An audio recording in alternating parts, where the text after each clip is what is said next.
last speaker, Ms. Cannon, it's good to see you. Ms. Cannon's church is right by where my kids, where I walk my kids, so I'm always seeing her right after church, so it's good to see you.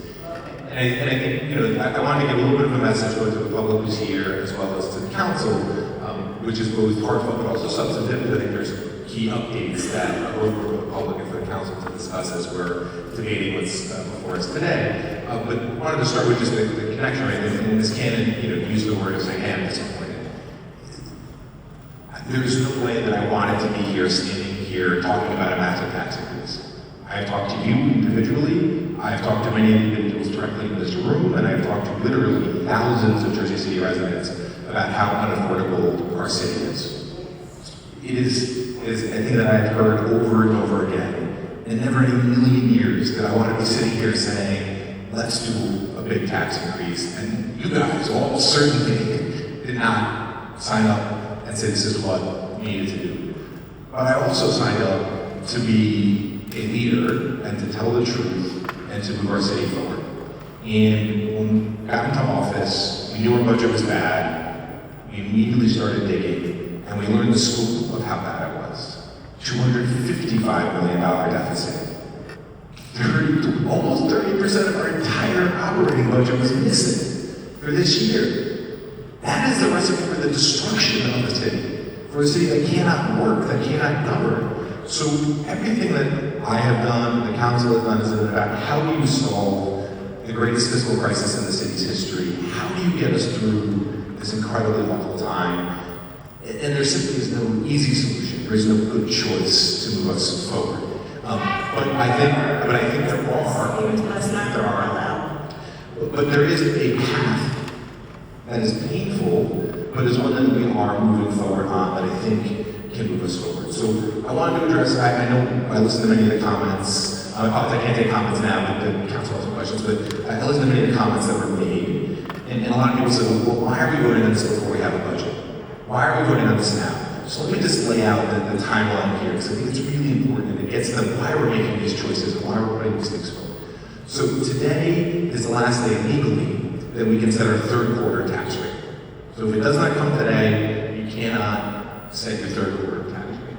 That means the increase from the state, the increase from the county, and the increase from the schools all come in the fourth quarter on that bill on November 1st.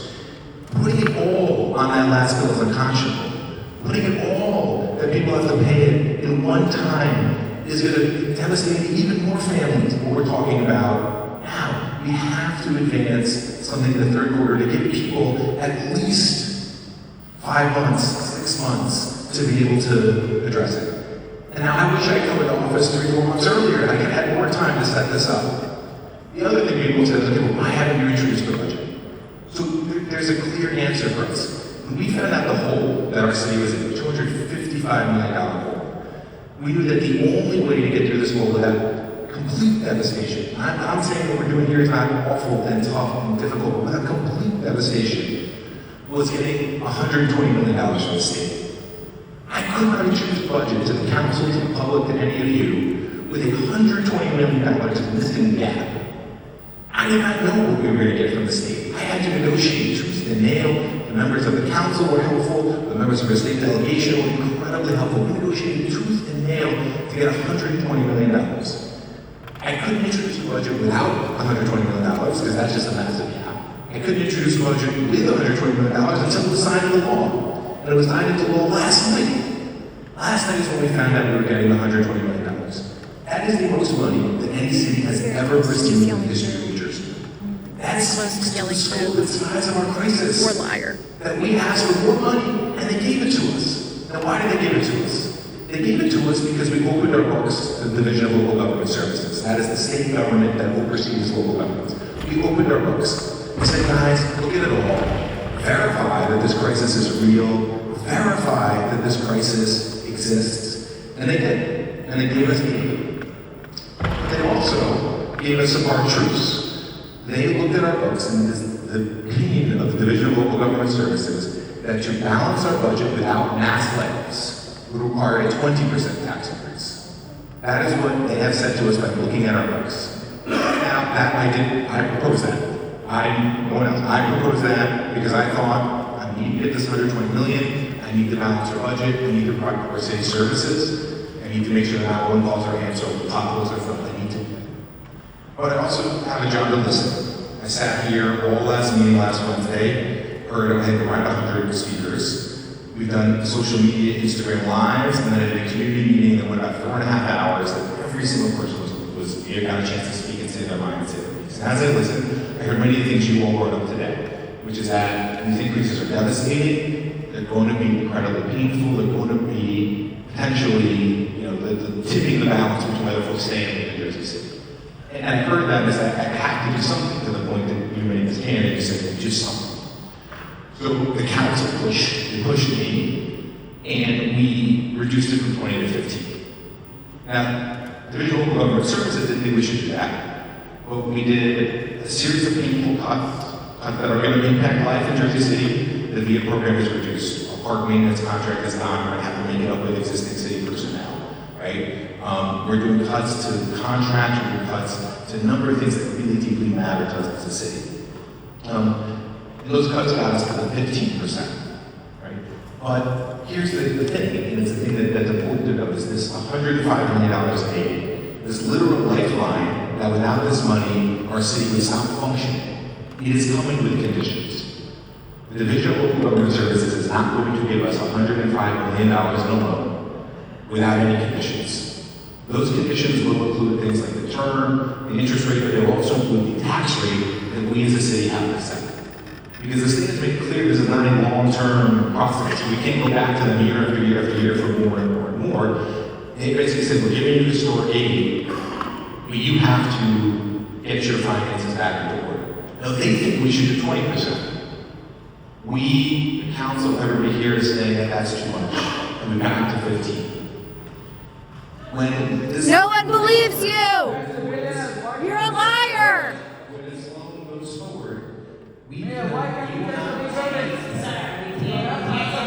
Please let the mayor have his comments. But this is not a non-boss question. You have to answer. And we'll have to speak for we have to keep it coming and everybody else out. We're going to have to actually step out. When I'm going to be done talking, regardless of the vote, I'm happy to answer all your questions individually. For any member of this room, I'm happy to answer all your questions. Now, before the voting, I want to ask. Why are you lying? So, the core of it is that these conditions are going to be placed upon us. And if we're not going to get the $105 million, if we don't accept the conditions, we're not going to get the $105 million. That is literally the lifeline for our city. 105 loan, 15 and 8, 120 total. That is the lifeline. Without the money, we cannot run a functioning government. That is how bad the crisis that we inherited was, and that all of us are taking tough steps to solve. If we don't advance third quarter estimated tax bill today, the state is still going to require, there's still going to be conditions on that money. We are still going to have to accept them. And delaying the tough vote today to only put it in place 2 months from now, when ultimately now going to fall in the fourth quarter bill, it's going to make it harder for residents. It's going to make it more difficult for residents. And the state has been clear the only other solution is mass layoffs. I believe I have an obligation to keep people safe, to get their 911 calls answered, not to lay off police officers, not to shut down firehouses, to make sure that our city remains a functional city, because the people who are most harmed by service cuts are working class people. I cannot cut our youth programs. Our youth get too little. There's too much violence, too little to do in the summer. Those programs have to remain. And yes, we are cutting. I listed some of the cuts already, right? We did the hard work to find $11 million of cuts over the last week based on what council asked for, what the public asked for. And that's what gets us down to $15 million in aid, in addition to the success at the state, in addition to additional revenue at the state. That is where we're at. That is where we're at. So to just sort of summarize, I very much appreciate this is the hardest vote, the hardest decision that certainly I as a leader have ever made. This is extraordinarily difficult for the people of this city. There's no way, there's no bones about it, there's no way to sugarcoat it, there's no way to say that somehow, there's some silver lining here. But at the end of the day, leadership requires that we look the problem in the face, that we clearly identify how we get through it. That from day one was the state's support. That was the only way we get the money to keep our government afloat. We succeeded, but that money is going to come with conditions. It is going to come with something attached to it. And if we just push it down the road a couple months, that makes it harder for our residents. It makes it more difficult for our residents, ultimately, when they're faced with the tax bills. And then the ultimate goal of all of this is to never be here again. To do all of the work that is required so that we are never in this situation again. Both from a government transparency standpoint, to make sure we're putting in place all of the corrections, all of the procedures, all the things that would ever prevent the city from being in this type of financial ruin again. And fiscally, to make sure that we are never sitting here again talking about a double-digit tax increase. That is what we're here to do. And if we kick the can down the road, if we delay things, we are going to come back and have to face these problems, because the thing is, the bill will always come due. The bill will always come due. And residents have a right to say, how the hell did this happen? How do we have to pay for the mismanagement of the prior administration? But the bills are real. We opened our books to the state. We got the historic aid. And now we have to take the tough steps to solve it, and then move forward as a city and make sure it never happens again. And I'm sure you guys have a lot of questions about the state aid, so we have a team here that's able to. May I got one? Thank you. Yes. I'll get it after. 2 minutes. I got two small questions. Sir, this is not a Q&A session. The mayor has had his Q&A sessions. The mayor has made his comments, and the council must vote tonight. And I just said that too. We have 4 more public meetings, we'll give you the date, and there's going to be the introduction of the budget and the votes on the budget in July and August. Before the budget. Yeah, not tonight, but for the final budget.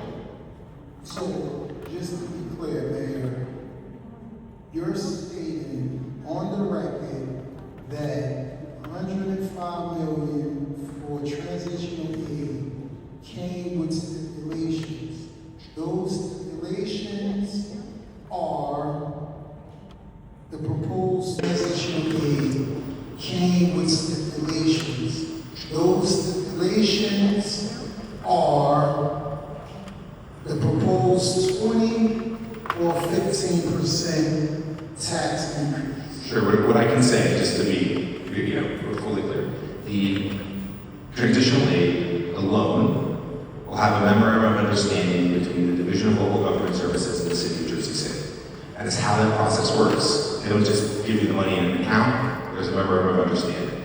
The Division of Local Government Services will set terms for that loan. So the terms will include the time, the payback, the interest rate, all of those things. Those will be basically set by the Division of Local Government Services to us. We will not be able to get the money until we have accepted and agreed to the terms that they are setting for us. That will be memorialized in a memorandum of understanding, and there will be a conversation with the Division of Local Government Services ultimately when they determine what those terms are. So, how do we start at 20? Like, why is 20 the initial mark that's part? Sure, absolutely. So I can say, obviously, they've done their analysis, and that's where they're at. We introduced the same number, and then push back based on listening to the public and feedback from the council. But the short version, right, is we started with a $255 million deficit. We cut that deficit by $55 million to move it to 200.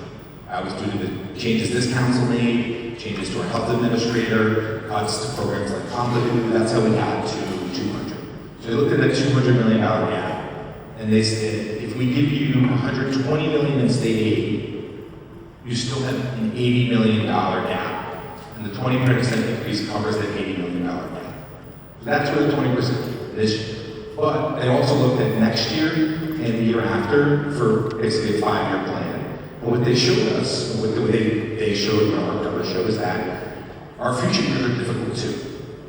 And so this is not an issue situation where our budget, if we can push everything next year, because next year's going to be fine. We're in a place where we're going to have to do extraordinary work, which we and the team are committed to doing, to get next year's budget fully in order, fully operational, so that we're not back to the situation again. So they looked at that 20%, they said, okay, that covers not just your $80 million gap this year, it also prevents fiscal distress next year. That was their calculus. Now, When we said, public said, it's too much, you go to 15, they're basically, we did tough cuts because we think we can survive with, that people are gonna feel it in the parks. Right? They're gonna feel it with our public works contracts that are gonna reduce, but we can survive with those cuts. And that gets us to 15 this year. And it gives us 6 months, any of next year to set up next year's budget, do the hard work to make next year's budget work. Last but not least on what they're sort of looking at is, if they think 20 is the right number, more funding increase and they'll go lower than that, they're not going to keep going down. They're not going to say as a condition of this loan, we're going to go single digits. As desperately as I would like them to, that's simply not. They've looked at our fiscal picture. The only thing they have said is that their only other option would be mass layoffs. I do not support mass layoffs. That does not mean we can't come up with waste. Ultimately, which we've talked about our budget, we've made it public. The vast majority of our budget is public safety. 2/3 of our budget is public safety. It's police and fire. Police force is down 150 officers in the last 6 years. Our city has grown by 50,000 people, which means our police force is even smaller over the last 6 years. And keeping people safe and funding those services is crucial. And they made it after their analysis. I just want to focus on DCA stipulations. Just DCA. So, you guys got to the number because figuring the 120, the 80 million deficit, and to stop the stress for next year. Right? So I'm gonna need legal, I'm gonna need Bill, I'm gonna need everybody input on this here. So, Bill, what is the rule as it relates to the stipulations for the funding as it relates to the terms that are set? And can you give us the answer in the clearest terms, not so much of the political jargon, it's like in the clearest term, if you can provide what happens when the state come in, provide transitional aid, and have these stipulations. Because I just want to be very, very clear on these DCA stipulations as it relates to if we vote for an increase or we don't vote for an increase in things of the nature. I just want to be crystal clear on that. Councilman, I'll pass the mic to Bill in a second, but I want to cut the line here because this does get into legal territory. So the mayor has mentioned that in order to formalize the aid that the state is offering us, we'll need to enter a memorandum of understanding or an MOU. That's an agreement. It's a contract like any other. Our communications back and forth with the state about the specific terms of that contract are confidential negotiations like any other. Like when we talk about settlements, those are confidential because that's a contract, just like this. So there are some terms that because they are not yet finalized, we can't share publicly. And so I'll pass the mic to Bill to say what he can say, but I do want to explain. Wait, don't pass it yet. Don't pass it yet. So, in light of it being confidential and with so much uncertainty, and I guess Bill could jump, what if anything would happen if the council say, hey, well, you guys have your confidential contractual agreement going back and forth. We don't feel comfortable on voting on this. What if anything happens with the fourth quarter? Permission to pass the mic to Bill. Councilman, I think the most likely path in this scenario would be that we would introduce a budget at the July meeting. We would shoot to complete and adopt the final budget in August. That final budget has to be approved by DCA. There's no circumventing DCA at the end of the day. And part of that budget will be the tax rate for 2026. That would be the final tax rate for 2026. As I mentioned earlier, the DLGS, DCA, has broad authority to strike that tax rate and to set it where they think it's appropriate, and the budget has to be balanced. We would then have a final tax rate around the month of August. We'd be mailing Q3 and Q4, as well as Q1 and Q2 for next year. Shortly thereafter, residents, property owners would receive Q3 and Q4 due dates that would fall very, very close to one another at that point, because we'd be mailing, say, in September. The fourth quarter is due November 1st, so the payment date Q3 and Q4 would essentially fall more or less on top of one another. Okay, now, is there precedent for this? Have the state at any point provided aid and the municipality was unable to pass a budget or set a rate? Have the state come in to set that rate? I am aware of at least one relatively recent example where DCA set the tax rate for a municipality because the municipality failed to adopt the budget. They set it for them. They said, how does that process work? They just say this. They can dictate, as I said, the budget ultimately has to be approved by them. In any event, even under the best of circumstances, it has to be approved by them. So in that event, if there's no budget in place, they have the authority to step in. If we don't have a budget. If we don't have a If we don't have a budget in place, or at the end of the day, they have to approve the budget. So through the approval process, they still have very broad authority to set it where they think it's appropriate. It'll just in terms of the timeline, I can step in. So DCA is going to review the city's final budget that we adopt sometime in August, right? And we're going to need balance in that budget.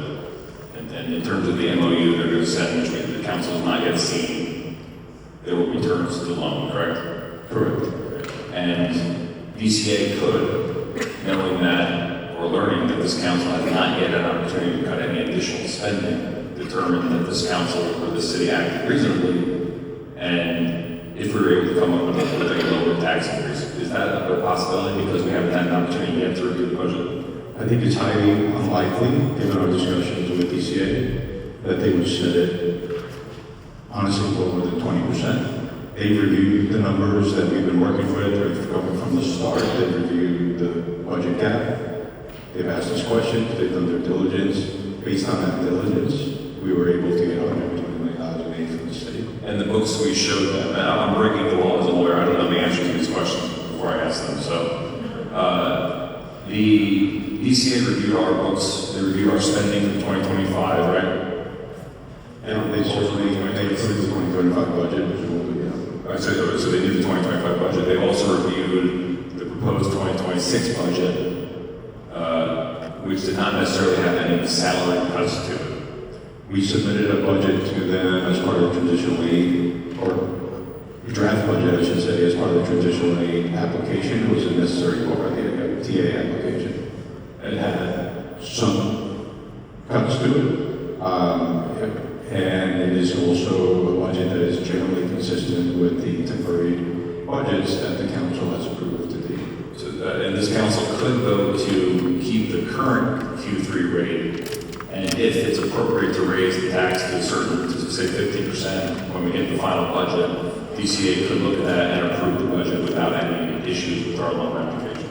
I actually do not believe that the council can vote to keep the Q3 rate as is. I think the path will be that the final Q3 and Q4 rates will be set when the 2026 budget is approved. They'll be done together. We done today? Is that what you said? Yeah. So what's the purpose of today's vote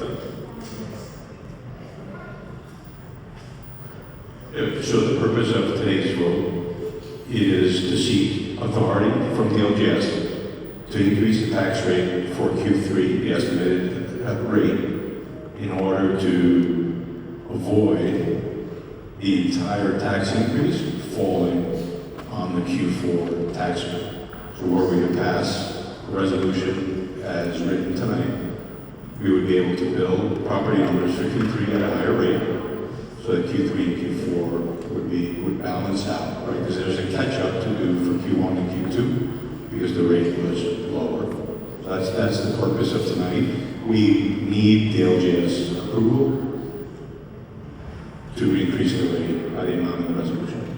Can I jump in? I just answer Councilman's question just a little more depth as well. Obviously, they have looked at annual financial statement. They've looked at the surplus, or in this case, the lack thereof. They've looked at our existing debt obligations multiple years into the future. They have a full picture of our finances. And their message is clear. Their message is, to go below the tax rate that they believe is accurate requires cuts to recurring spending. So if folks want to, yeah, so the phrase is mass layoffs. So if there are mass layoffs, that cuts to recurring spending. So yes, the DCA can look at that and say those costs are out in the future. Those costs are gone in the future. What DCA has been very clear to us about is that given the extraordinarily precarious financial positions the city is in, having spent most of its rainy day fund, having significant debt obligations in the future, having past costs multiple times into the future, that if those practices, they are not going to support, they are not going to improve. So that has been clear from DCA's conversations, that they're looking at the cuts of recurring costs, which is in the city, the only way to do that, with mass layoffs. So if this council basically say, we still think 15% is too high, we're going to go lower, and that's what we're going to vote on. What if anything happens at the DCA level from that point? As I understand it, asking the council of finance to come in. So they are going to set conditions on the loan. Conditions on the loan will include a tax rate. If our tax rate does not meet that would jeopardize our ability to receive the loan. And that is step one. Step two is when the final budget is passed, DCA is going to review that and they will determine if that budget sets us up for basically for fiscal stability in the future. So they have legal authority to amend or reject. They can reject the approved budget and send it back to us. And as Director Vaquera said, if the budget is not set, the tax rate is not set, they have the broad authority to set the tax rate for us. So you guys want to add to that? They can essentially reject what the council voted on. That's correct, Councilman. The only other, If we want the MOU, if we want $120 million. No, we want, that's what is contingent on the aid. If we don't get the aid, then which I don't even want to indulge in conversations. I'll indulge it. Okay, happy to indulge in conversation. Okay, and let's not go on. So I just want to ask if we've heard this, that there's an MOU that's going to come. The MOU is going to stipulate that we're going to have to do 15% or 20%. Has there been any discussions at all about a third or fourth or fifth option that says, hey, we can come up with some other cuts and other things in our budget, and come up with a lower tax rate, and not harm and push out every single Jersey City resident? Have we had anybody in the conversation in Trenton, talking to folks in Trenton about that, and representing the people of Jersey City in that conversation?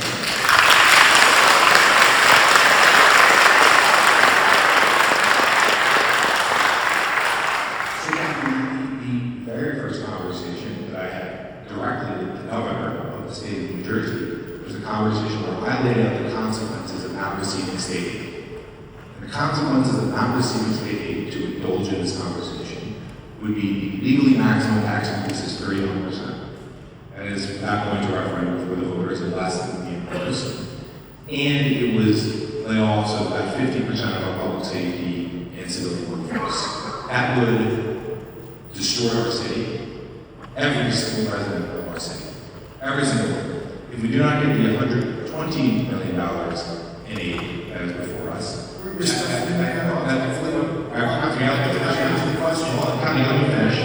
me finish. Yeah. That adds up to roughly, you can correct my math, about a 25 to 30% tax increase just for the $120 million. So the entire purpose of our conversations with the state was saving Jersey City and the residents of Jersey City. And when we got to the place that we're at right now, we have had multiple conversations about how devastating the 20% tax increase would be to our residents. We've outlined that in multiple ways to the residents of the state, to the state officials. And when we got to the point of hearing how pushing for 15%, we had multiple conversations at that point with the state, talking through how we could do it, how we could make the cuts, how we could keep people in the city. So the short answer to your question is yes. every conversation we've had with the state has been around preventing harm and pushing up people to Jersey City from getting a $255 million deficit. Did we ask if $13 million in what was it, tax appeals, and instead of dropping it into our budget and having the taxpayers pick this up in this tax year, since the law allows us to do a 3-year note and spread that over 3 years, did somebody ask the question and say, hey, if we did this, would you be okay with that?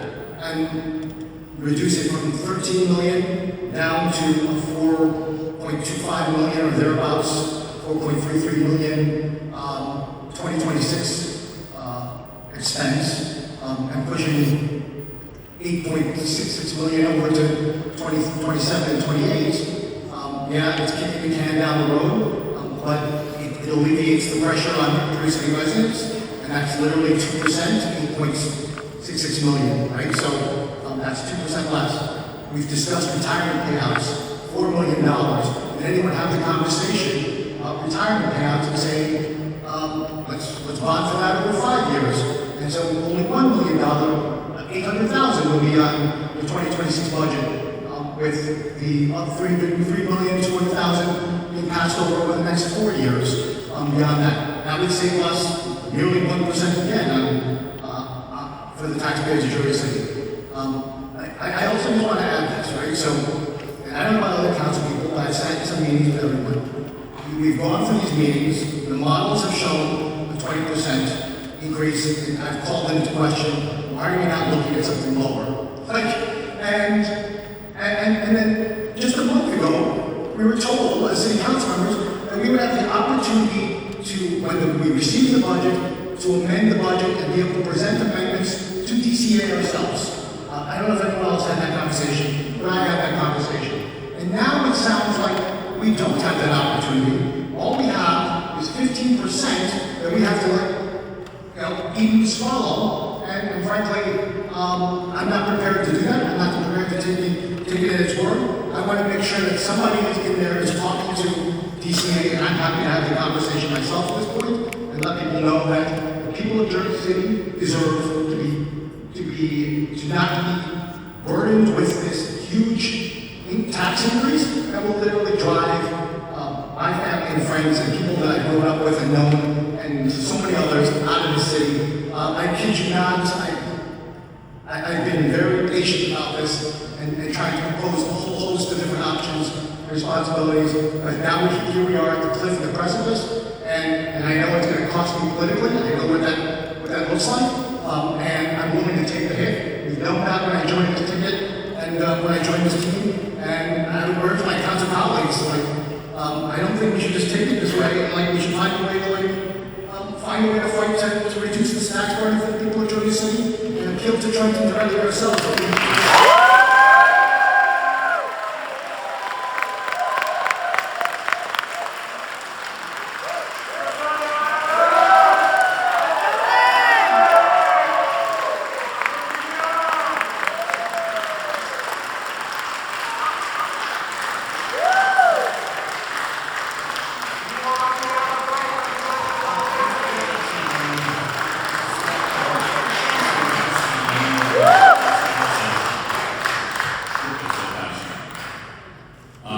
Councilman, can I just make a couple of comments in response? We started with the comments around tax appeals. Okay. Thank you. So first of all, nobody knows municipal finance better than the folks at DCA. So we have that conversation with them about how to do this in the most cost efficient way. They understand and we understand we can legally finance tax appeals. But also, it's a short-term loan. It costs money. It's throwing away interest that doesn't need to be incurred in a 3-year period. But also it's a burden to 2027. I think we all know, we've had the conversation, that 2027 is not going to be an easy budget year for us either. So to say we're going to save this small amount in 26 in order to incur unnecessary interest expense, only to add it to 27 would not be, in my opinion, financial advice that I would give. Exactly for council person. So the first thing is yes, of course, bills on our books that could be deferred, this is the purpose of the $105 million loan. We have over $110 million of credit card bills on our books right now. The loan and $120 million in total aid is what allows us to spread that out to prevent a significantly worse outcome than we're seeing today, as awful as today is. So, yes, we've gone through each specific item. What the DTA, and from me, very personally, am unwilling to do is I'm unwilling to continue the practices of the full administration that led to this crisis. I will not repeat what Mayor Fulton did to this city, over my dead body, will we have that happen. He thinks you're stupid!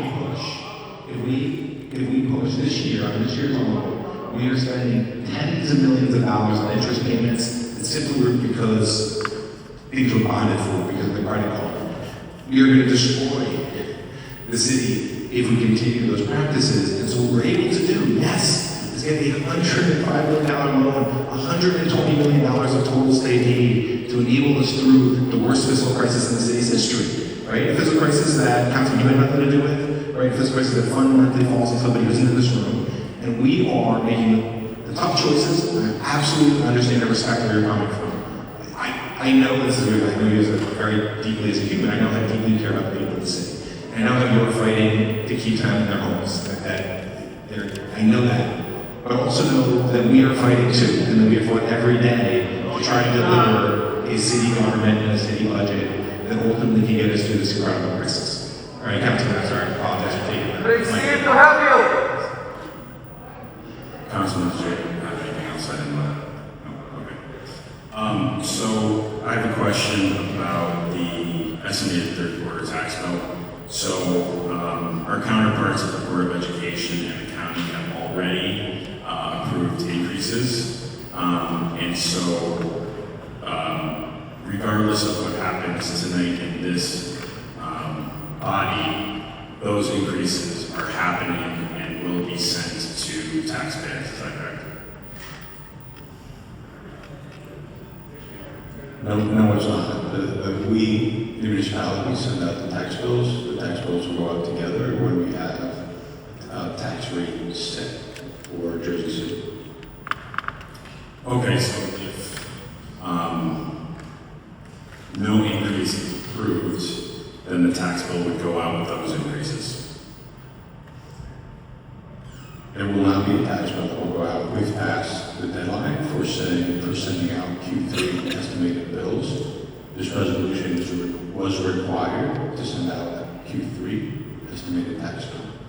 So if there's no increase passed tonight, then the entire increase from both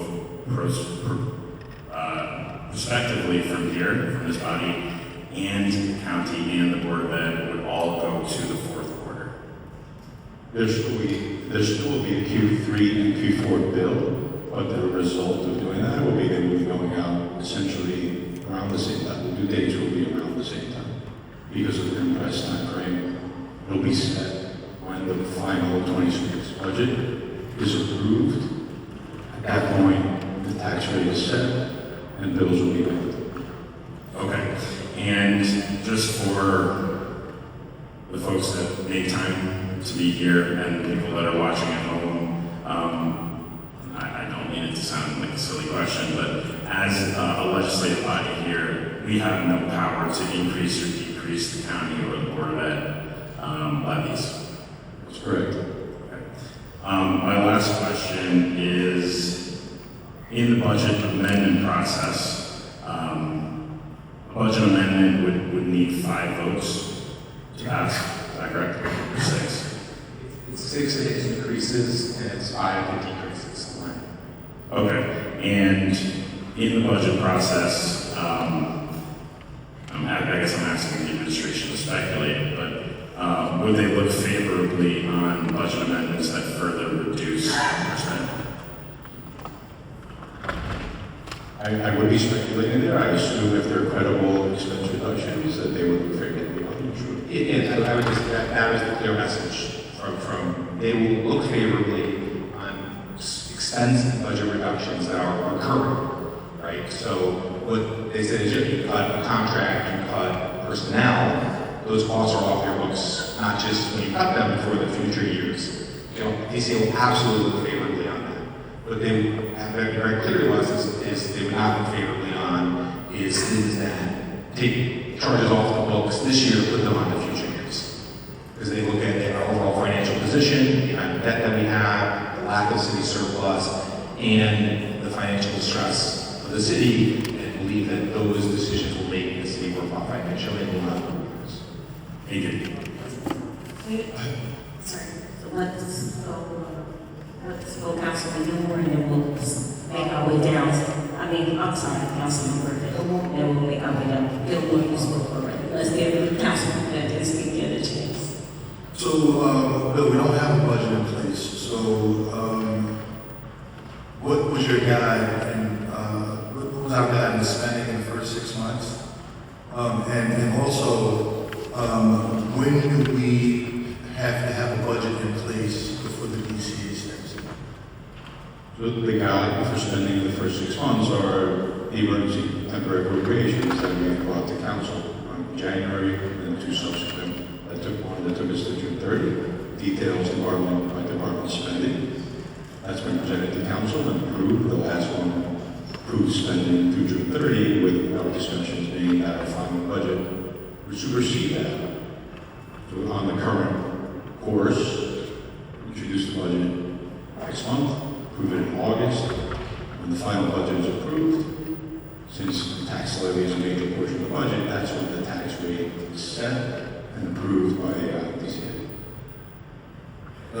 Also, I didn't quite get I think it was discussed, so just remind me, what would happen if we, let's say, put out, let's say we increased the taxes 5%, right? What penalties would we suffer again? My understanding is that if this resolution is not passed, the most likely course would be that we will have a final tax rate when the final budget is approved in August.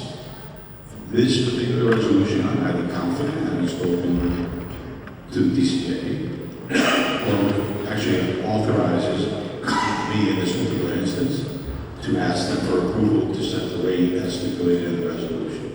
I'm confident they will approve that. There is no other alternative that I can say I am confident they would approve, which is why I believe the most likely outcome would be we will adopt final tax rate only when the final budget is adopted in August. So, okay, so the third quarter, right? We're going to go, are we looking to raise the taxes in the third quarter to get ahead of ourselves, or is this something that the DCA is requesting us to do? So our administration, my administration has proposed the third quarter increase to prevent the entirety of the increase from falling towards the end of the year. To Bill's point, Dr. Vicaris, if we don't do the third quarter bill now, the third and fourth quarter fall near each other at the end of the year, so that the entire increase is concentrated on those bills at the end of the year. The purpose of this, and let's get back to the purpose behind it, and why do this before the budget's in front of you, is to prevent this massive bill appearing on our residents' books at the very end of the year as they're getting ready for holidays. Now, to the point that Councilman Brooks just made, and it's been alluded to by other council people, if you get the budget we introduce, DCA has their vision, right? They said, based on our analysis, we're looking at 20%. We've had our conversation with them, doing that hard work to say, we believe 15 can balance the budget this year and not set us up for failure next year, not set us up to be here again and imposing pain on our residents again next year. But they also said, so the question is, if this council finds recurring costs that it wants to cut in our process, in the budget process, they will be fully supportive because that takes those costs off the books in the future. So,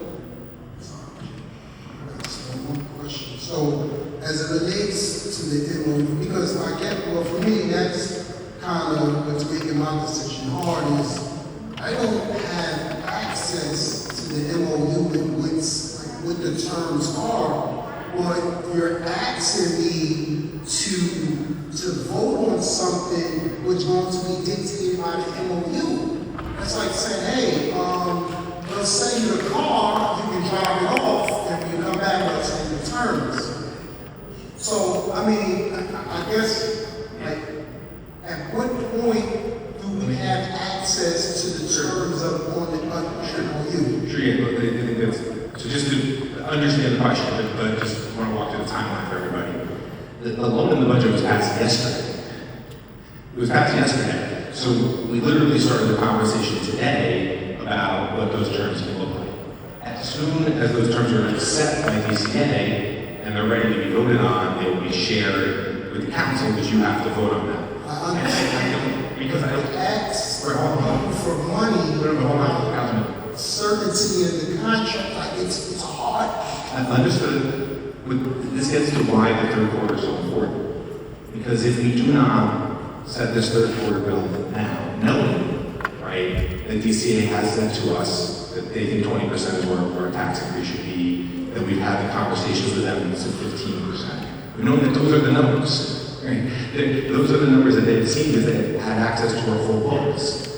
That if we know that that's where those conditions and terms are going to end up, then pushing these costs off ends up becoming incredibly irresponsible for our residents. Now you say, what if we as this council come in and decide that we can cut further in ways that reduce our structural costs? DCA will approve that, and they'll approve that budget on the fourth quarter. They are reasonable, to the council's earlier point, they will meet and review all these things with you. They're happy to, I'm sure, to do that. But what they are not going to do is approve budgets that they believe make our financial situation much more precarious in the future. So hopefully that gives you the context of it was passed yesterday, start today, but today's the last day to set the third quarter rate. And if we don't set the rate, then the full costs push off to our residents in the future. Well, I understand the timeline. I'm very aware of the timeline. The problem with the timeline is the people that's on the hook for the bill, like it's not available for public. It's a hard ask to ask for any amount of money without understanding the terms and the MOU and everything. So, I mean, it's hard. Councilman. On that note, Okay. on that note, it looks like this is not you that is public because that is obviously negotiated. But it's been reported, and this is reported, I'm citing, by a reporter in the room right now, actually, that it looks like the DCA is saying a 15 or 20% rate hike are the only options offered. Now again, that is not an MOU, and so we do not have the full scope of what that looks like, which I'm anxious to see as well, but I do want to say that now it seems public that there is a very clear answer, at least, on the two options for what we're looking at in relation to what this is. Is that right? So let me just be clear, any kind of direct terms, that's confidential negotiations. What I can say, I'm sure I've said here, is that on a conversation with DCA, they have told us that they believe 20% increase is what they think is the choice for our budget. And we and I have had conversations with them pushing to help Jersey City residents, saying we can get to 15 and do it in a way that's responsible.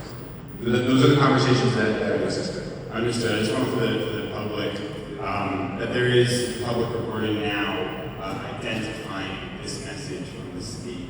I have there's one. I know we're on the timeline quite a bit. I just want to be super clear. If the Q3 estimated bill is approved today, when would the Q1 quarter 2 and the quarter 3 bills being due. If it were to be passed today, we would start printing and then mail Q3. We could, typically, the Q3 would be payable August 1st. We have some ability to move that, should we choose to do that. Fourth quarter is payable November 1st. That Q4 is only set once we have the final budget. So the final budget, this bill today only sets for the Q3 estimate. Q4 and the next year's Q1, Q2 are set by the final budget. This year's Q1 and Q2 are going to have to be paid by the taxpayer at some point. Is that correct? Correct. So 2026 Q1, 2026 Q2, those are already paid, but paid at a lower rate. So if we increase the rate for all of 2026, there's a catch-up, which is the reason we're looking to pass this resolution, so that that catch-up can be more evenly spread between the Q3 payment and the Q4 payment. That catch-up is reflected in the Q3 and Q4. Correct. Okay. Thank you. And then we started talking about this, but us voting on the estimated tax bill tonight, considering this 15%, that does not lock us as a city council into 15% as the final 2026 rate. However, with the state fiscal monitor, I just want clarification. How much wiggle room do we really expect there to be if we can find even small cuts or even a bit more revenue being generated outside of property tax revenue? So the answer to the first question is, again, the final rate gets set when the budget gets set. So the 15 sets the estimated rate for Q3. Q4 will know when we pass the final budget. Introduce the budget in July, approve it in August. Whatever that tax rate happens to be, should we find alternatives that materially change the budget, or it's a balanced budget that's approved by DCA, that will set the Q4 rate, and then there will be some adjustment. If that happens to be lower, there'll be an adjustment. If it happens to be higher, there'll be more catch-up to do. So they are saying this looks like two options, 15% or 20%, different rates is what's being published. But potentially, if we as the council look and are able to shave in different places or find additional revenue sources, the 15% could move, and it could move south, it could move toward a lower rate, potentially if we find responsible ways to shave up. And the short answer is there would have to be an amendment to the MOU, once the MOU is signed, but my conversations have been very clear, which is exactly what you said, which is if there are cuts to the structural parts of our budget, DCA understands that. So they'll be like, yes, you can go lower responsibly. That is 100% there. There'll probably be a mechanism by which it would have to be amended, and they would have to review and approve the proposal. The MOU that we contract with them will have to be amended in addition to our amendments as council people will have to be approved by DCA. Well, we don't have the MOU terms yet, right? So it depends on what the final terms of the MOU are. Okay. Councilman Little, I know you're next, but Councilman Smith has a follow-up question. Councilman Rose's question. So obviously the worst case scenario is not passing anything tonight, putting it all on Q4. However, we could pass a different percentage, say 12%, and then cut 4% out of the budget, and there would be no catch-up in the fourth quarter. It'd be 12% third quarter, 12% fourth quarter, and if we show DCA that we've cut director salaries, we've cut programs that maybe are duplicated, we've cut some of the top heaviness that Mayor Folk created in our city, would that be could that be an acceptable outcome for DCA? Were we to pass a resolution tonight authorizing 12%, and have absolutely no assurance that that would be approved by the director of local government services? Even if we cut the 3 percentage points, 4 percentage points? That won't be known until this budget's introduced, which is why I believe the most likely course should be the tax rate will wind up being set when the budget is adopted. Thank you. So since this is public, I just want to make sure it's in the record, because it is public, it's on Twitter. Don Hines at Hines Hard News tweeted it. The tweet says, as the Jersey City Council questions the Q3 tax bill rate before they vote on 15%, I just got a an email from the Deputy Director of the Division of Local Government Services offering two options for the $105 million bill. A 15% or 20% rate hike are the only options offered. The email then goes on to say, the screenshot of the email posted by Hines Hard News says, here are the two options. 15% tax levy increase equals 10-year repayment schedule at 2.75% interest annually, and 20% tax levy increase equals 15-year repayment schedule at 2.25% interest annually. That is it. That is the email. There are no other options. I know you've given a lot of lengthy, verbose answers, but I really need these questions to just be yes or no. If we do not pass 15% tonight, do we jeopardize this law? I can just cut in, Mayor, if you would permit. I do think it's important to note for the record that there is a difference between what the city can represent based on its interactions that it has had with the state, subject to any limitation on what the city can share, confidentiality, privilege. One second, Sam.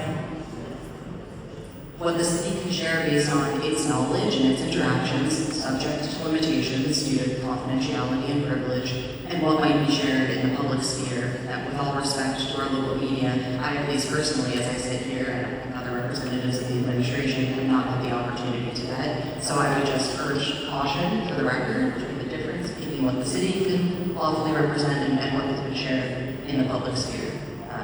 Short of that. So you're not letting me answer the yes or no question? I disagree coming from the question. But again, you cannot speak to that specific. Let me just try to be as direct as I can, which is the state, the loan will come in terms and conditions. It will. So that is clear. It will come in terms and conditions. We're going to have to meet those to get a loan. That's the core of what we have to do. And as I understand the answer to my colleagues' questions, if we do not pass 15% tonight, there is a chance the state could mandate, the state DCA could mandate that we pass a budget that includes a 20% tax hike. There is a chance. Is that accurate? Yes or no? Yes, there's a possibility.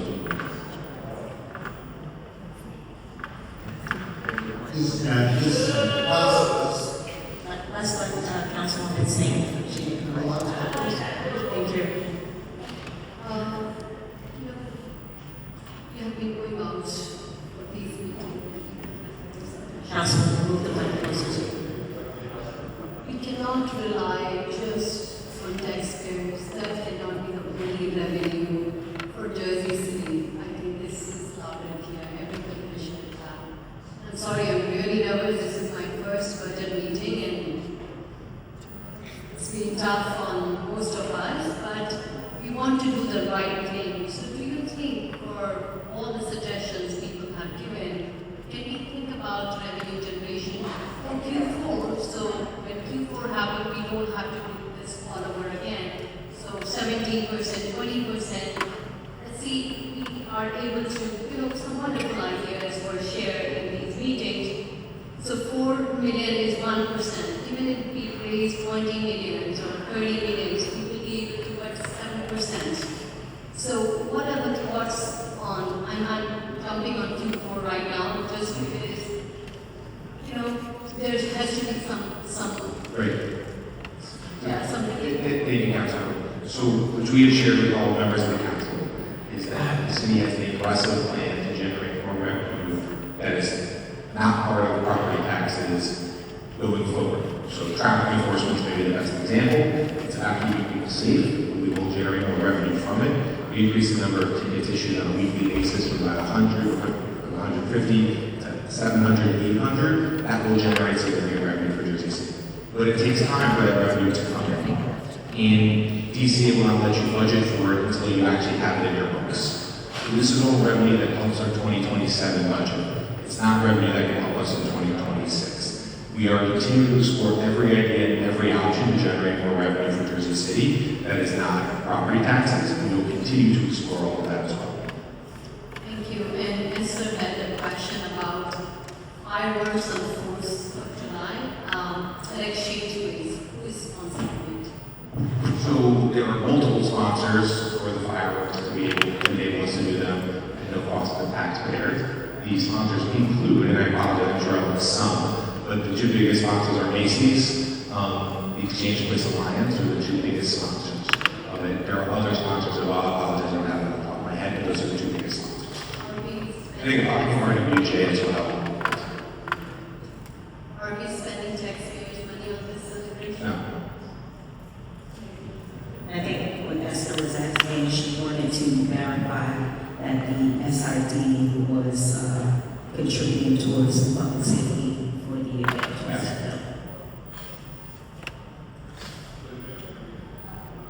Well, the sponsors collectively are paying for everything. We're not paying for it. The city sponsor events, correct. Madam President, go ahead. You know, the city, we own a lot of property, and I understand, message behind gimmicks, one-time gimmicks, but, you know, we're at a point where we're talking about people's homes, we're talking about people who've been in Jersey City longer than, before I was born, right? And you know, these people that I see every day, my neighbors, my family, and you know, I passed the new ordinance back in 2016, right? Protecting homeowners from being harassed in selling their homes. And, you know, presenting us with this now, it's rough. I mean, Councilman, I know how deeply you care for Jersey City, how deeply every member here cares, and why this is such a difficult position that all of us are in. And it's always important to just take that step back. The emotions are real, emotions for me, emotions for the council, emotions for the public. Take a step back and just also we were put in the worst fiscal crisis in our city's history. Every choice after is going to be deeply painful. I'm proud of the work that we've done, knowing that we can always do more. Proud that we found 55 million in cuts and efficiencies at the start. Proud that we got the largest aid package in the history of the state. The largest aid package in the history of the state to help us through this time. And of developing a plan to get us out of this, so we're not just doing this year after year after year, that we have real plans in place. Every idea is worth considering. So anything that someone has an idea on helps us get through this and helps us move forward. But there are tough choices. And again, the choices will lay out very clearly for us around the only way to responsibly close this would be to cut structural budget deficit with layoffs or advance tax increase. And that's what we're trying to do, as much cutting as possible. But that is where we're at. And I appreciate where you're coming from. Yeah, thank you. So the effective tax rate in 2025 was 2.335 per $100 of assessed value, is that correct? That's correct. So with a 15% increase for 2026, that would increase to 2.685. That's some good math in your head. Sounds like $1 million. Okay. That was a question from a resident. I don't know if that was answered. There is a tax calculator that we put on the website for anyone who wants to look at that. You can input the assessed value of the home. It does have the calculations there for the school, county, municipal, and other taxes as well. So just as a reference. Thank you. And I know you talked about having to have long-term conversations with DCA. What might that tax rate look like next year? We have not engaged DCA in a specific conversation on 27. We have shared the forecast with them, and I think they certainly have the capability of looking at the financials themselves and seeing how much of deferred charges. We still have 27, so I think they understand that 27 will be a challenging year for us, which I'm sure is part of their thinking as to why we have to do as much as possible to fix the structural gap in 2026. Carries over to 27. One more from me. So just so I'm clear, the bonding, the other things that were considered one-shot gimmicks and so forth will not be considered by DCA in order to be in compliance with the requirement to set the determined rate of this loan. I wouldn't want to speak for them, that specifically, Councilman Alonso, so if it was something like we wanted to finance tax appeals, could we have that as part of a budget introduction or an amendment? I think I would have to see what their reaction to that would be. That has not been, in terms of an MOU, that has not been discussed yet, so I can't speak at all to the MOU terms. Again, just existing conversations with them, looking at our debt, looking at our future budgets, and them having said very clearly that the cuts that they're looking for, the recurring ones, that come off year after year, ones that would cost in the future. So we could propose those amendments during the budget process and seek DCA approval. I'm telling you here that based on my conversations, I don't think they're going to look favorably on it, but you are correct. And it would be council's prerogative to propose it and have the review of it. And did that include land sales? No, because land sales require, they still not approve a land sale unless the bill of sale is obtained. Right? So they're not going to, they won't approve a speculative land sale. Is it feasible to still have to do some land sales? That would be exclusively executive function. Council could authorize that. Sure. I would be happy to have a conversation with the council. Again, I think the biggest thing we would be looking at, and I said before, is you can structure. The only thing I would add to that is we would need a completed land sale of some materiality before the budget was approved, otherwise it would not be in the license budget. So start to finish, selling the property, closing on the transaction in the time frame of the now introduction of budget, approval of budget, seems highly unlikely. So you mentioned earlier that the 15% rather was to make sure that we don't really get ourselves in trouble with 27. So if 15% passes tonight, what does 27 budget looks like as it relates to the tax? Sure. So with 15%, right? I know our budget looks like at 15%. The 27 budget, we're going to do work day in and day out to not be in a position where we are talking about a double-digit increase in 2027. Day in and day out, we're going to work to make sure our 27 budget comes in responsible and is something that we can handle as a city. So right now, the 2027 budget has many of the credit card bills that we've discussed in the 26 budget. Those still remain in 2027, fewer of them, but the costs that we have pushed off still remain in the 2027 budget. So we're going to work very, very hard. And again, my commitment that I've made repeatedly is to make sure that we are not in a similar situation like this in 27 and in future years. There are things to the point that Councilman Sid made. We get the traffic revenue, we get additional revenue, we're exploring things like signs across the city. All of those will build revenue for us to help that 2027 budget. That's all the work we're doing over the next 6 months.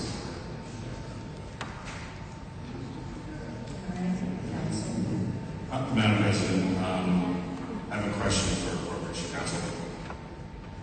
So the terms of the MOU, which are beginning to be negotiated, any discussions are supposed to be confidential, is that correct? That's correct. Okay. With that, I'd like to make a motion for executive session so the council can talk to Corporation Council about what those negotiations would look like. Second by Gilmore. Motion by Councilman Zupa to go into closed session. I'm sorry. Watch this. And seconded by Councilman Gilmore. John, I'll just note for the record so that it's abundantly clear there are limits to what we can discuss in closed session. Closed session is not a free-for-all to continue the conversation in private, so our discussion will need to be extremely narrowly focused on any potential litigation risk and any ongoing substantive contract negotiations. So just want to make clear for the record that that will be laser-focused topic of conversation. Closed session meeting minutes are not private forever. They only remain private for as long as the city has a legal interest in the privileged conversation that we will be having. And it is very likely that the conversation we will be having is something that the city will no longer have a privileged legal interest in short order, because it will all become public as we finalize the terms of an MOU and the budget. So I'll just note for the council and for the public that there is a limited time period in which these conversations are protected to protect our privilege, but that will likely be a pretty short time horizon for this conversation. And I would also ask the council, before we vote, if we're going into this executive session, that we be mindful of the public's time who are waiting for us to have this vote. And we do our best to keep that to 20 minutes and try to get up back up here around 10:50. And last, I'm sorry, 9:50. Apologies, Council President. The last thing, the Council President has been provided with a written resolution for the Council to vote on to authorize this executive session. I would just ask that our parliamentarian write the resolution number for purposes of record keeping, and then once it's voted on, it will be published, it will be attached to the agenda for public review. But there is a written resolution for the Council's consideration, which I would recommend that either the clerk or the Council President reads into the record. I have been given a copy of this. The Council President only does have a copy of this. Now it's the number of the resolution. Second, pull it up. What is it? So I can read this first session motion into the record. Since we only have one resolution, this would be resolution 2.2. Should be resolution. That'd be resolution 26-425, I suppose? Yes, thank you.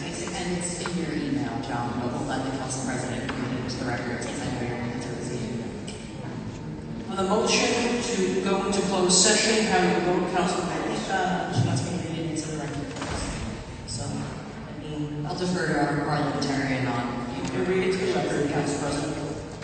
So, resolution offering a closed session of the Municipal Council on Wednesday, July 1st, 2026 at 9:30 by the time we get through this vote, to discuss issues related to anticipated litigation and contract negotiations. Whereas the Open Public Meeting Act requires that all meetings of governing bodies shall be open to the public through NJSA 10-4-12 sets forth exceptions to this requirement, and NJSA 4-12B 7 authorizes the governing body to hold a closed session to discuss pending or anticipated litigation or contract negotiations in which the governing body is or may become a party or matters falling within the attorney-client privilege to the extent that the confidentiality is required in order for the city's attorney to exercise his or her ethical duties as a lawyer. And you did want me to read the entire thing, right? Or just the title? Up now, Council President. Just the title. Okay, so you have the title and the number, John. Very well. On the motion to go into closed session, having a vote, Councilman Rhodes. Aye. Councilman Zupa. Aye. Councilman Pepros. Aye. Councilperson Little. Councilperson Gilmore. Aye. Councilperson Singh. Aye. Councilperson Griffin. Councilperson LaFaro. Aye. And Council President Billy. Aye. Motion to go into closed session approved, 9-0. To re-clarify, closed session takes place. In council closet. Members of the public are allowed to stay in council chambers, is that correct? Correct. And the allotted time for 20 minutes, is that correct? 20 minutes. From the DCA, the limited information we do have. I just think it's incumbent upon this council to fight for everyday residents in Jersey City. And I want my legacy to be contingent upon the things that I told people who have trusted me and have trusted this council in representing their best interests. So in light of all of that, I don't know where it's going to go as it relates to the terms for the DCA and the MOU, but I'm going to propose because there's going to be some increase, so I'm going to motion to amend to 12%. Second. Motion to amend Resolution 26-424, made by Gilmore, seconded by Ridley. If you wouldn't mind just explaining on the record what the language will be on this resolution, and maybe the administration can help as well. We will have to reduce this to writing. It can be done orally now, but at some point we will have to have a written presentation of what's being amended. What is the language that you're amending, and what will it say once amended? Members of the council, I cannot amend that on the fly. The calculations are not quite as straightforward as saying 12%. So I cannot at this time tell you how to amend those numbers. I can work on that tomorrow, but the levy calculation is not quite as straightforward as changing one number. There's no 15, for example, in the resolution that can be changed to 12. So, how much time would you need today? I cannot do that today. As a quick question for the Corporation Council, Sarah, the council amended the ordinance to reflect a 12% tax increase as opposed to a 15%. And voted on that. Would the final resolution reflect what that calculates out to be without saying it today?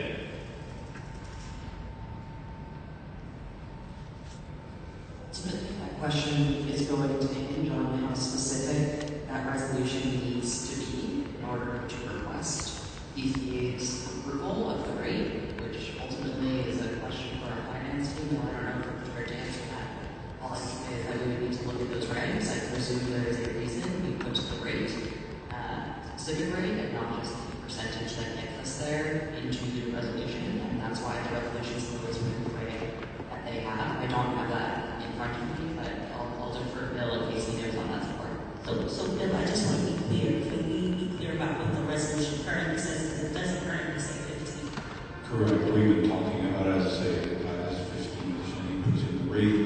That is an underlying assumption, but the resolution, as written, as required by DCA, talks to not only the rate, but the total levy. The total levy includes school, county, municipal, and other. That's a somewhat involved calculation.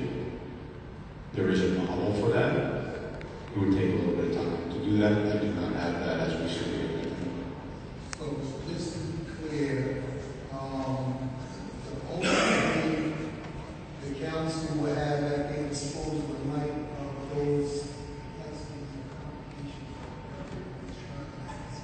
the only thing the council can do is either vote on it in its current form, either up or down, or carry it, or do what we normally do with other resolutions.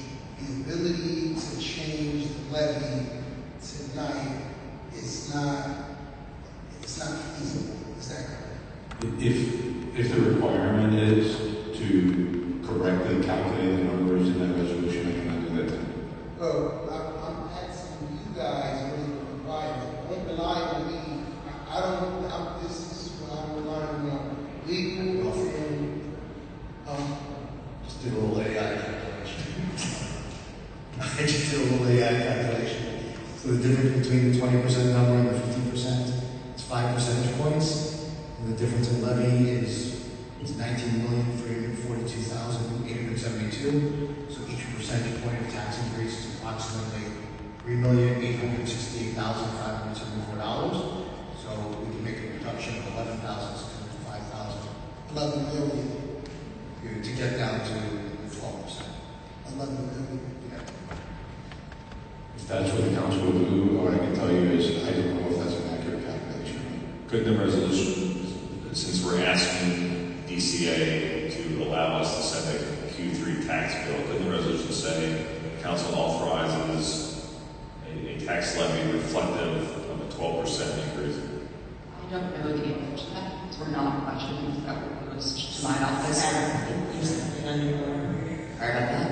I don't know the answer to that as I sit here today. These were not questions that were posed to my office or to finance at any point prior to today, so we have not had the opportunity to prepare those resolutions or dig into those regulations. It's possible, I don't know, that there's a statutory framework that requires the resolution to be constructed the way it is. I presume there is a reason we have constructed these resolutions the way that we always have, but I can't speculate as I sit here. We can take some time to look into it and see if that's something that we're able to run down right now, but I can, in good faith, tell you because I don't know. So we have, what I'm hearing is we have two options at this point. We either vote on 10.1 or we withdraw.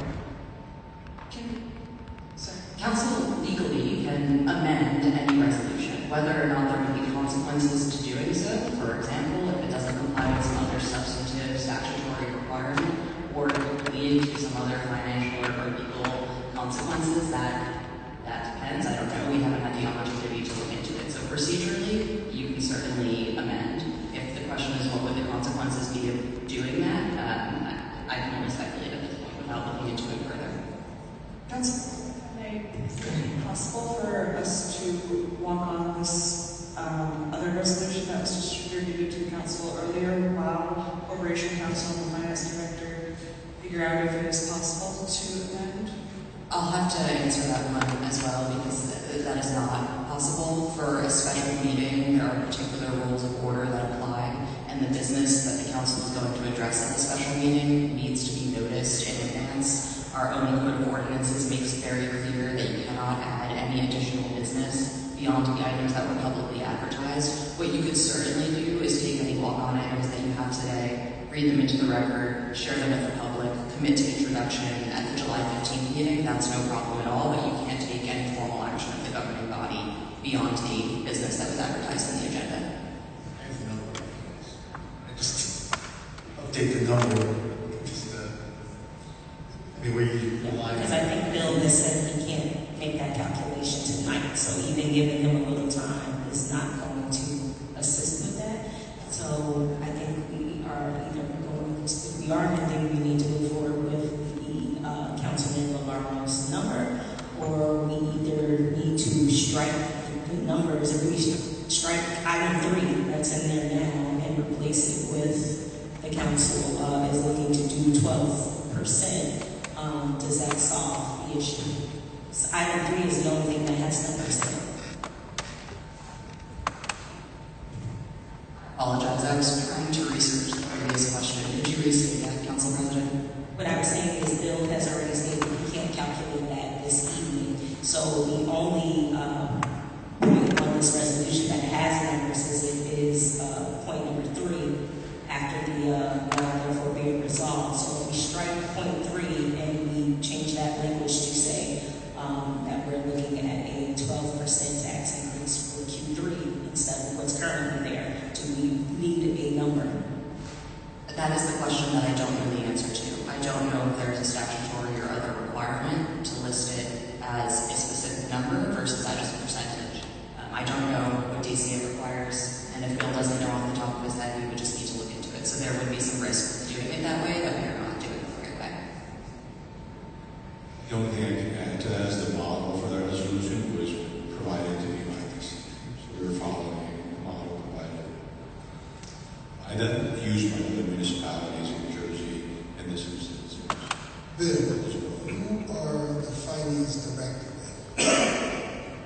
I would imagine that within your ability, your expertise, and your capabilities, that you can arrive at the appropriate number that reflects 12%. In fact, I have the faith and confidence that if you don't arrive at the actual number, you'll be damn close. Is there any way you can take some time to look to see if that's feasible, or is your position flat out you can't do it? I could try, give it some time, and I appreciate your confidence. I'm happy to try to take some time to ensure that's correct. But just to give you a sense, Councilman, that those numbers, I rely not only on my tax collector department, but on 5 people in my finance department to make sure that we did it accurately. Well, I mean, the percentage point is I've been hearing over and over, the percentage point is close to $4 million. So, Sarah, I guess my question, Corporation County, what's the real harm in the number not being exactly what it's supposed to be, if any? One risk, and again, it's not a good thing to be soliciting legal advice on the fly from your corporation counsel who hasn't had the opportunity to research or think through all of the potential consequences. One is that the vote here tonight does nothing.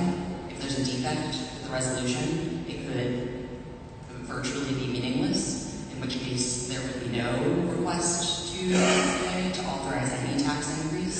Obviously, Bill spoke earlier to what the financial consequences of that would be in Q4. It is conceivable to me that if we get the numbers wrong, there could be other consequences. Bill can speculate better to that in real time on a hot mic than I can. Councilman, I think if the number turns out to be incorrect, it increases the likelihood we will not get the authority that we're seeking.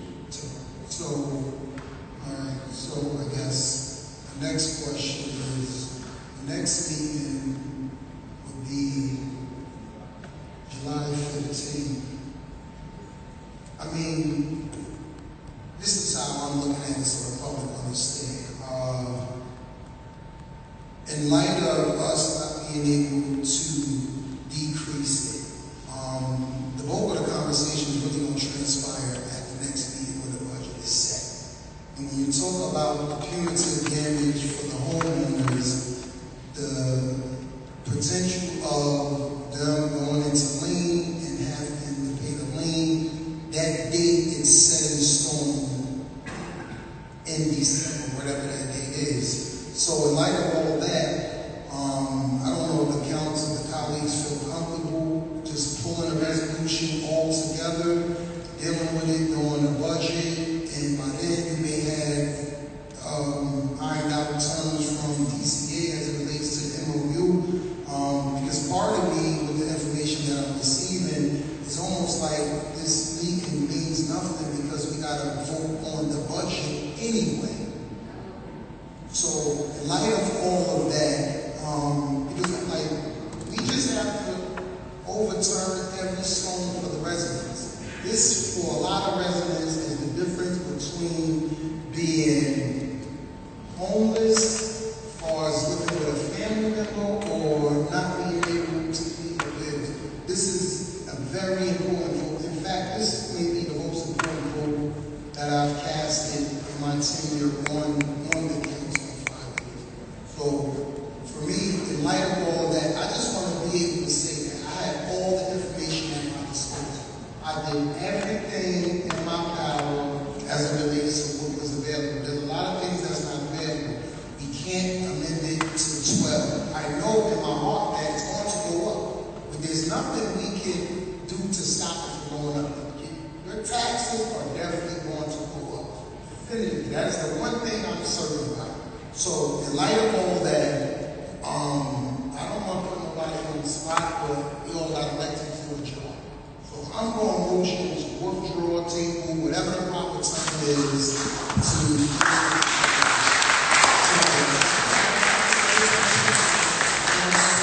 Just if I'm not mistaken, I believe there's already a motion on the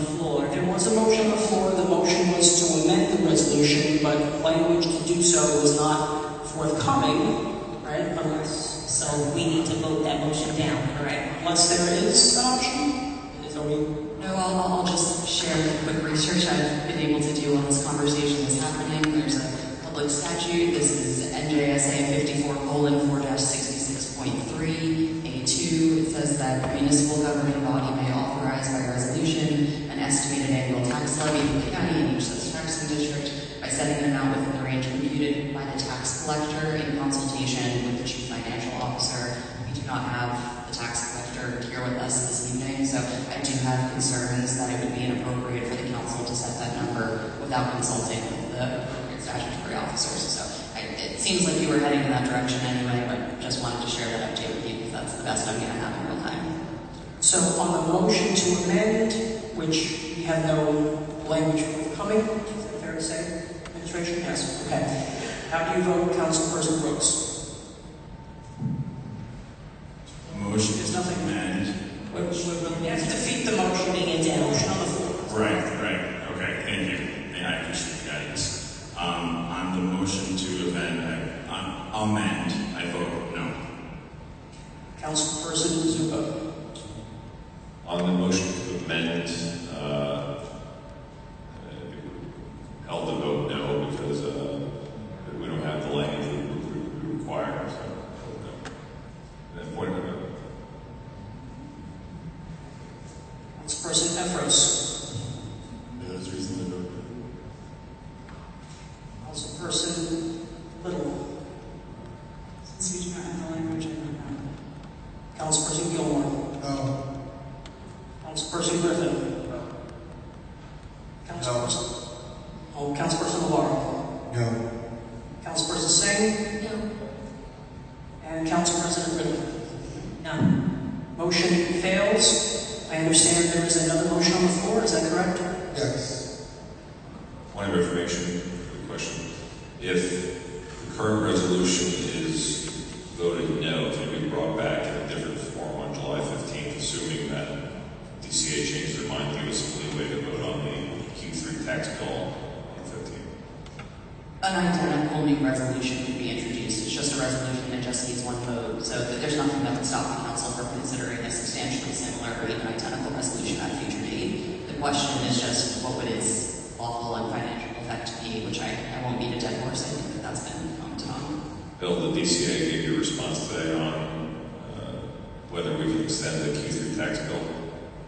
My conversation with them today, I learned that we're actually already past the deadline for having done this, which was yesterday, which leads me to now feel encouraged that they will look favorably upon the same resolution later, which is why my advice earlier was the best guess that we would be on a path to setting the tax rate when we adopt the budget, the final budget. So just so everyone knows, we couldn't get we were trying to limit the tax increase to 12%. Couldn't get the exact number we were required to do so.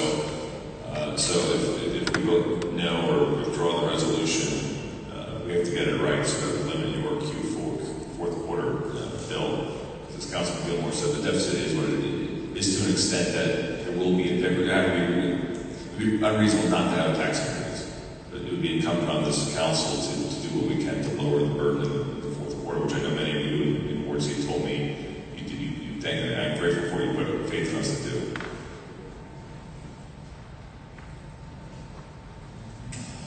Motion. There was, what is the motion? Is it motion to vote on the resolution? No, to withdraw. We vote no. Oh, yeah, okay. Do you wish to speak? Oh, I was just going to say I'll defer to our parliamentarian, but I believe that the correct procedure here is the administration could withdraw its own agenda item, or the council can vote and just vote no, or as it chooses. That is correct, Councilor. So is the administration looking to withdraw? You're not. Then let's call for the vote, John. With regard to resolution 26-424, how do you vote, Councilperson Brooks? Before I vote, I'd like to make some brief remarks. One,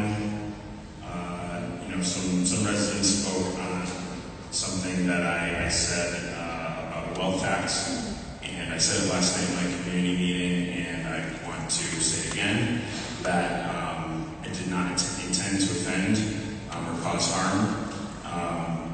And I said this last night in our Ward B community meeting as well. There are luxury apartment complexes in Ward B that are taxed at the same rate as a working class condo owner or a single family homeowner or 2 or 3 family owner occupied home. And it's regressive. Property tax is regressive. And the reason that I had supported a higher increase is that on those, that on the upper end, it is a wealth tax. So 3 acres, love you guys, the restaurants, the pool, assessed at $136 million. So every percentage point that we go down, that we don't increase taxes, we're losing the money from them.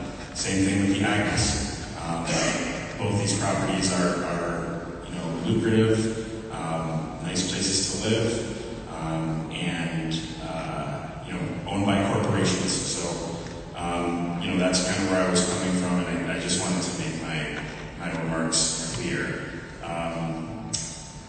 And on the kind of point of property taxes being aggressive, we need comprehensive tax reform in New Jersey.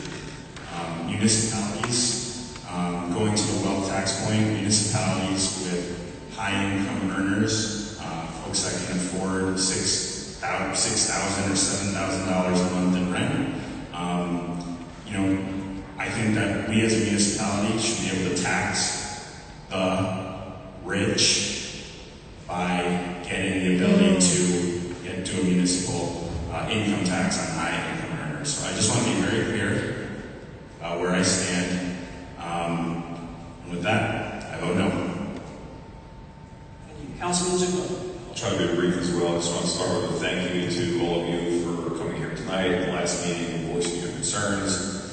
Thank you to those who came to the Ward City Council meeting, community meeting. As I said there, I'll repeat here, you have every right to be passionate, angry, and you have every right to express that to us. Many of us weren't on the council before, but we're here now. We ran to make tough choices, we ran to make responsible choices, and I'm privileged to represent you in doing that.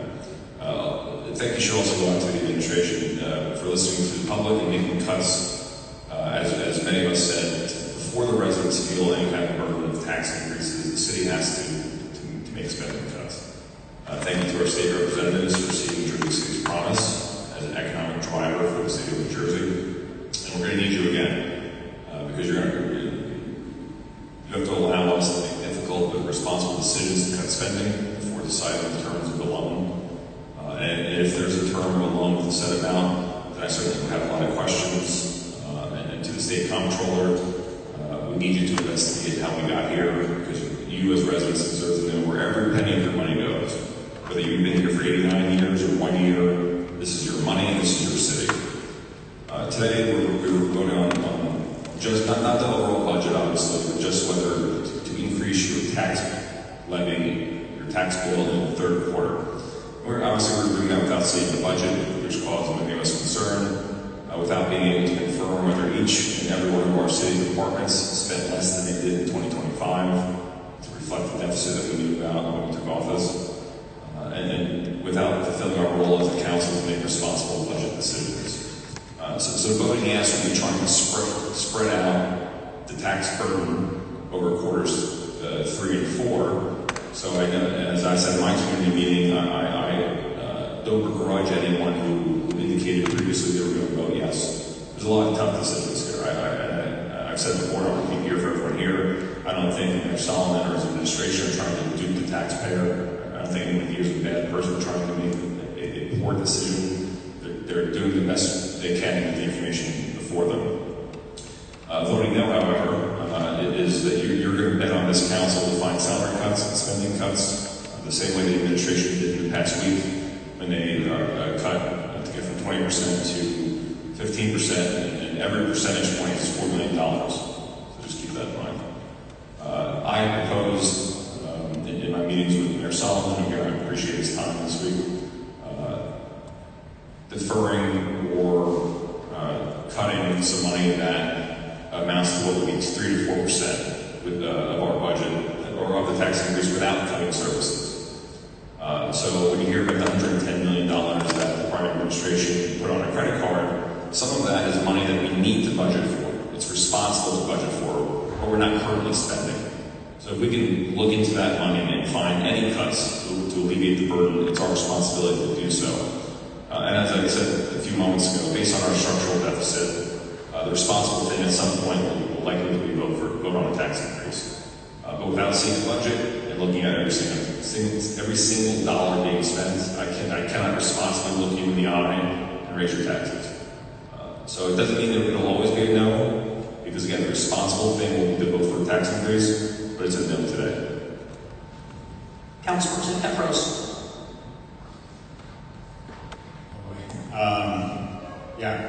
Appreciate everyone coming out to see. It's been a long night. Appreciate the folks who have joined the town halls that we've held, the community meetings we've held.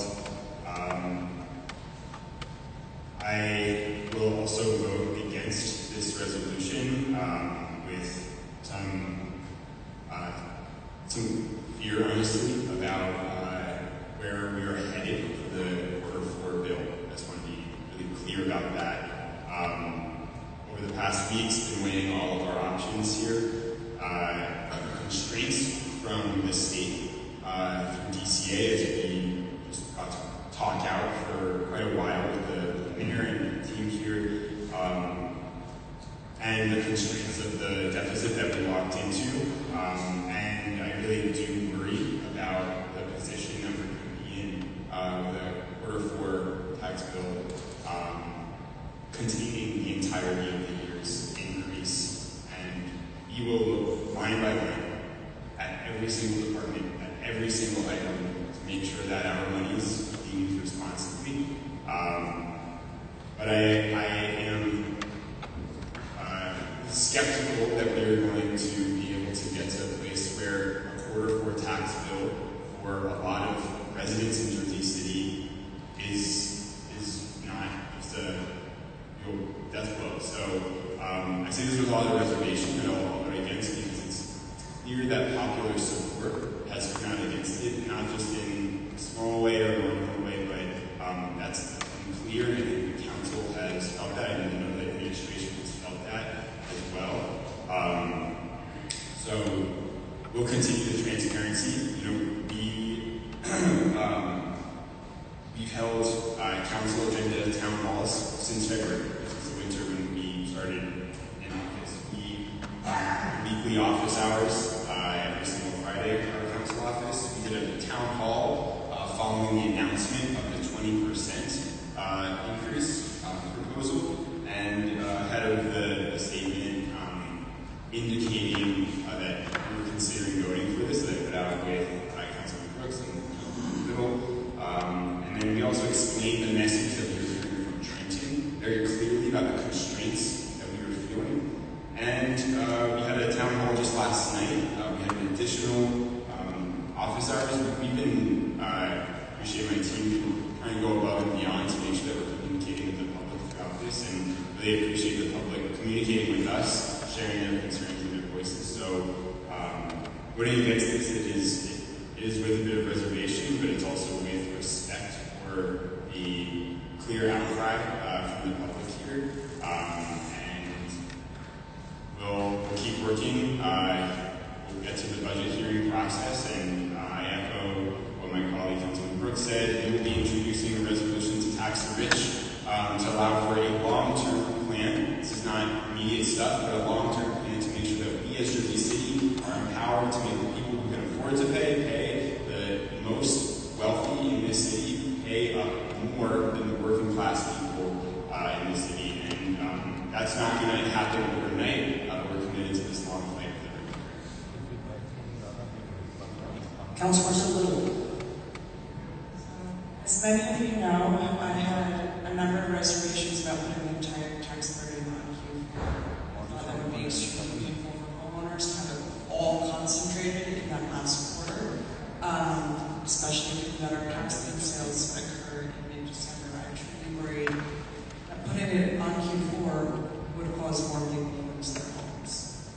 That was why I joined my colleagues in putting out an initial statement with tentative support for an estimate. But between last council meeting, this council meeting, and my community meeting on Monday, I have heard loud and clear that you would rather have transparency. And you would rather let us go through the whole budget process, go line item by line item, see exactly what we're debating. And I have to respect that. I do worry about the homeowners who will be hit hard by a massive Q4 tax increase because, like my colleague said, and like the DCA is telling us, there's no scenario in which our taxes do not go up this year. And having that all concentrated in Q4 is very worrisome. If you are a homeowner, I encourage you to start putting aside money now for Q4. I'm very, very worried about Q4, but especially given that DCA can come in and mandate a percentage for us if they so choose to do so. But I have to listen to what the people are asking for, which is you would rather have full budget process, full transparency, than the benefit of having it split across Q3 and Q4. So I also will vote this down.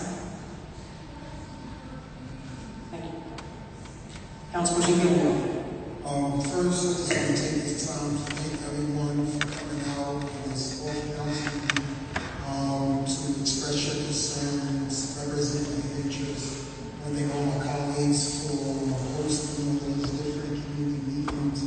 I also want to give respect and due diligence to the administration for sitting here during these presentations, providing as much information as possible to the public at large. But for me, this vote is what I'm morally bound to do. I took a pledge to represent the interests of the residents of Jersey City. I just can't consciously vote yes for something with so much uncertainty. I'm not willing to give my own personal check to anybody, nor am I willing to give the people's personal check to anyone. I remain steadfast and committed, trying to find the reasonable medium. I'm going to be completely honest. I get a lot of flack for not being politically correct sometimes.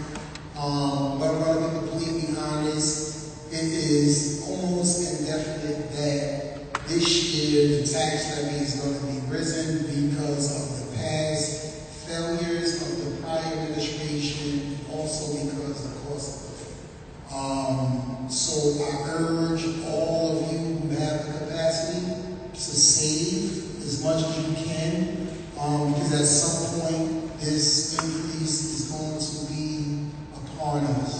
But this vote tonight is essentially about me trusting my preparations. I said this wasn't going to be a hard vote for me because I was going to trust the preparation. I was going to trust the information that was available. I was going to trust the members that I know. I was going to trust my communication with state officials, with the administration, and I was going to trust that I did my due diligence to go over everything to be decisive in making my decisions tonight. So this is not a vote against the administration, but it is a vote in the interest of the residents of Jersey City. So with that being said, I vote no. Councilperson Griffin.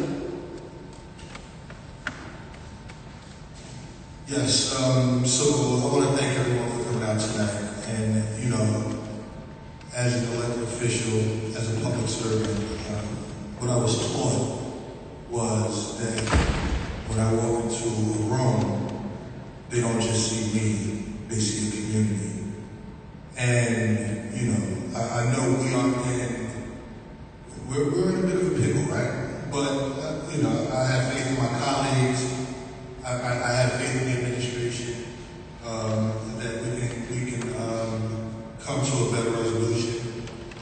Also, I'm going to reiterate Councilwoman Councilman Little, Councilman Gilmore, please make sure you're gonna be save up your money and get ready for Q4. But we have time, right? We have time to go through the budget process and try to make this tax increase as low as possible. But yes, we are going to be dealing with a substantial increase. But we want to move away from the 20, we want to move away from the 15, and we want to make solid efforts to make the cuts we need to make without cutting as many services needed in the city. And I'm going to vote no. Councilperson LaFleur. I just want to say thank you as well to every resident who came out tonight to speak. I want you to know I've been listening at town halls, community meetings, in my email inbox, and tonight in this chamber. There are no easy answers here. Every option involves a trade-off. Every decision has consequences for real families. And tonight we heard from the mayor and the administration about the conditions Trenton has imposed with this $105 million loan. So I also just want to say this on the record and say something to Trenton, to DCA, to the Division of Local Government Services, to the legislators and the governor who made this historic investment possible. We hear you, we understand the weight of this obligation. Jersey City will honor it. I am confident that the City Council will make hard choices. We will find additional revenues, we will make responsible cuts, we will do the difficult work that long-term fiscal sustainability requires. Not because we have to, but because the families of Jersey City deserve a city that is not just solvent today, but affordable for generations to come. Keeping Jersey City affordable is not just a fiscal obligation, it is a moral one. We will not squander this opportunity, we will earn this investment. As one speaker said tonight, this vote is a statement of values. And I've lived here in Jersey City for 48 years, and tonight I'm speaking on behalf of the families who did not cause this crisis, and who deserve to know that every possible option has been exhausted before we ask them to pay 1 penny more. My standard has been consistent from the beginning. Every stone must be turned over before we ask Jersey City families to pay more. The City Council has not yet received the budget. Not blaming anybody there. I've been raising alternatives privately and publicly for months, from the rainy day fund to bonding to fund accumulated sick and vacation leave payouts, owed to retiring employees, to managing furloughs, to using restricted funds to offset general fund expenses, to right-sizing open-ended contracts, to implementing citywide austerity measures. Until every option is exhausted, I must vote no. I also want to be clear about something important. I have been told that there's an exception to Trenton's conditions, that if the city identifies and implements additional cuts to operating expenses, DCA may accept those reductions in lieu of a higher tax rate.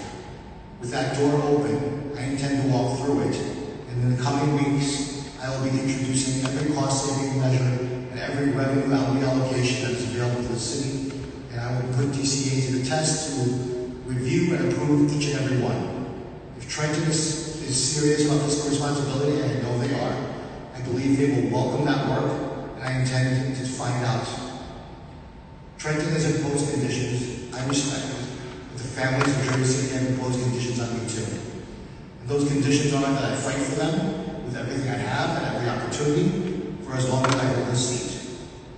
So tonight I'm voting no, not because I don't understand the fiscal crisis, not because I don't recognize the state aid secured by our delegation, not because I take this lightly, because I owe it to the city that raised me and is raising my daughter, and because this is a statement of values. My values are with the working families of Jersey City. I'll keep fighting for them. I vote no. Councilperson Singh. As I shared earlier, this has been really hard. Nobody wanted to be in this situation,